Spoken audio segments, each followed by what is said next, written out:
میرے ساتھ بہت سارے لوگ نا تصویریں کھنچواتے ہیں، حالانکہ میں زیادہ قائل نہیں فوٹو کا، شاید آج تک میں نے ڈیمانڈ نہیں کی کہ میری فوٹو کھینچو، اور ہو سکتا ہے مطلب یہ کوئی کنفرم نہیں، لیکن میری دانش بینش میں ایسا نہیں کہ میں نے کبھی اپنے ہاتھ سے فوٹو بھی کھینچی ہو، مزاج نہیں، طبیعت نہیں، دلچسپی نہیں۔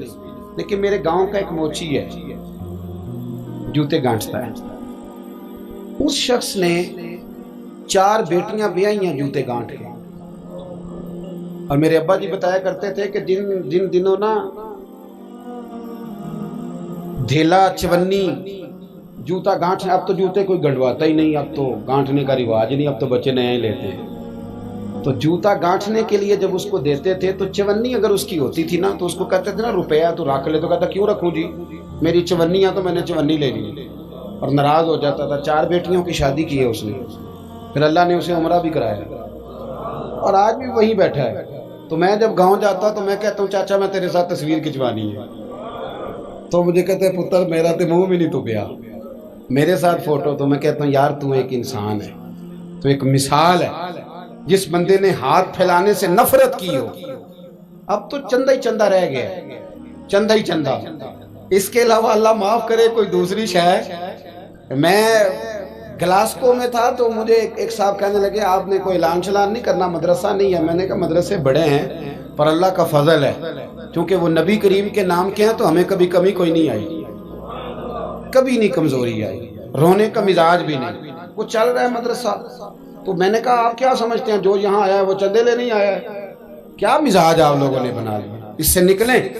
وہ بھی کوئی قومیں ہوتی ہیں جو ہر وقت ہاتھ پھیلا کے رکھتی ہیں۔ قرآن مجید نے صحابہ کی تعریف کی، لا یسألون الناس الحافا، وہ لپٹ لپٹ کر سوال نہیں کرتے۔ یہ اصحاب صفا کی بات کی قرآن پاک نے، لپٹ لپٹ کر سوال، خبردار تھوڑے پہ گزارا کرنا سیکھو، عزت کی زندگی جیو گے۔ اور نوجوان بالخصوص یاد رکھیں، اگر وقار سے جینا ہے، سار اٹھا کے جینا ہے اور مطمئن زندگی گزارنی ہے تو پھر اس بات پہ راضی ہو جاؤ جو اللہ نے ہمیں عطا کیا ہے۔ پھر تیرا 5 مرلے کا مکان، اگر تو نے فراڈ کا مکان خریدا ہے نا 6 کنال کا، تو اس سے تیرا 5 مرلے کا وقار والا گھر بڑا شاندار۔ عزت کے ساتھ اگر جینا چاہتے ہو، حاتم تائی سے کسی نے کہا تھا کبھی تو نے اپنے سے بڑا سخی بھی دیکھا ہے؟ حاتم تائی کا نام ہے نا آج تک سخاوت میں، اپنے سے بڑا سخی بھی دیکھا ہے؟ اس نے کہا دیکھا ہے۔ کون سا؟ کہنے لگا میں نے ایک دفعہ اپنے سارے شہر کی دعوت پکائی تو میں چہرے پہ نقاب اوڑھ کے نکلا کہ پتہ کروں کوئی آدمی رہ تو نہیں گیا۔ تو جب میں جنگل میں گیا تو میں نے ایک بابے کو لکڑیاں کاٹتے دیکھا۔ سب لوگ اس زمانے کے جتنے پڑھے لکھے شعراء ادیب سب میں نے بلائے، بابا لکڑیاں کاٹ رہا تھا، توجہ ہے میری بات پر؟ کہتے میں اس کے قریب گیا، چہرے پہ نقاب تھا، میں نے کہا بابا جی آپ کو نہیں پتا آج حاتم تائی کی دعوت ہے؟ کہنے لگا بیٹے پتہ ہے، تو میں نے کہا جانا نہیں؟ کہتے بابے نے عجیب جواب دیا، کہنے لگا مجھے نا اپنے ہاتھوں کی کمائی کا چسکا لگ گیا۔ کس کا چسکا؟ ہاں آج کل چسکا یہ ہے کہ کسی کو پارٹی کیسے ڈالنی ہے، کیسے مفت کی روٹی کھانی ہے۔ کس کا چسکا لگ گیا؟ اپنے ہاتھوں کی۔ بولیے۔ میرے نا مدرسے میں ایک لائق بچہ پڑھتا ہے، مالدار گھرانے کا تھا، تو تھوڑی سی نا آپ کو پتہ ہے دوران طالب علمی ہمیں بھی بڑے بہانے آتے تھے، تو یہ چیزیں یاد آتی ہیں، تو تھوڑا آگے پیچھے ہوتا تھا۔ مدرسے میں کام ہو رہا تھا تو میں اس کو کھڑکی میں لے کے کھڑا ہو گیا، میں نے کہا بیٹے ایک چیز تجھے دکھانی ہے، جب تیرے سامنے بھنا ہوا گوشت رکھا جاتا ہے تو نخرے کرتا ہے، ادھر بھی آ ایک نظارہ دیکھ۔ مزدور نا سویرے 2 روٹیوں کے بیچ اچار رکھ کے لاتا ہے، اور جب وہ دوپہر کو کھانے لگتا ہے نا میرے بھائی، تو وہ اچار اس کی روٹیوں کو بھی لگ جاتا ہے اور پونے کو بھی لگ جاتا ہے۔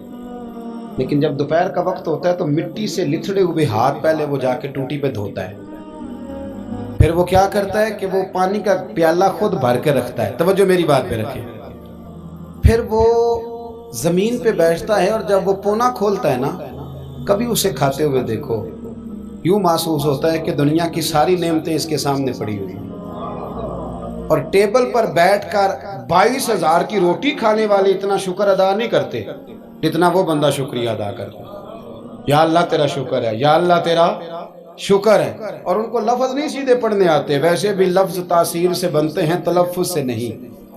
اہل دل آج بھی ہیں، اہل زبان سے آگے.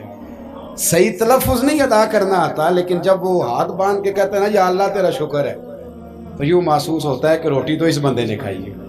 کھانا تو، ورنہ شادی کے موقع پر اتنا کھایا نہیں جاتا جتنا تباہ کیا جاتا ہے، کیونکہ مفت کا ہوتا ہے نا، مفت کا. تو یاد رکھیں محنت کی کمائی ایک حسن ہے، ایک وقار ہے. وہ جو بندہ 50 لاکھ روپیہ مہینے کا یا سال کا کماتا ہے وہ تو دیکھتا بھی نہیں بیچارہ پیسوں کو. وہ بینک میں آئے اور بینک سے ہی ساری زندگی اپنی دولت دیکھ سکتا، لیکن جو 600 روپیہ دیہاڑی لیتا ہے نا، اس کو جب شام کو ملتی ہے تو 3 دفعہ ہاتھ صاف کرتا ہے اور 3 دفعہ بسم اللہ شریف پڑھتا ہے اور پھر وہ جیب میں ڈالتا ہے. پھر وہ حساب کرتا ہے کہ 50 کہاں لگانے ہیں، 60 کہاں. تو خودداری سے جیو، باوقار رہو گے، باعزت رہو.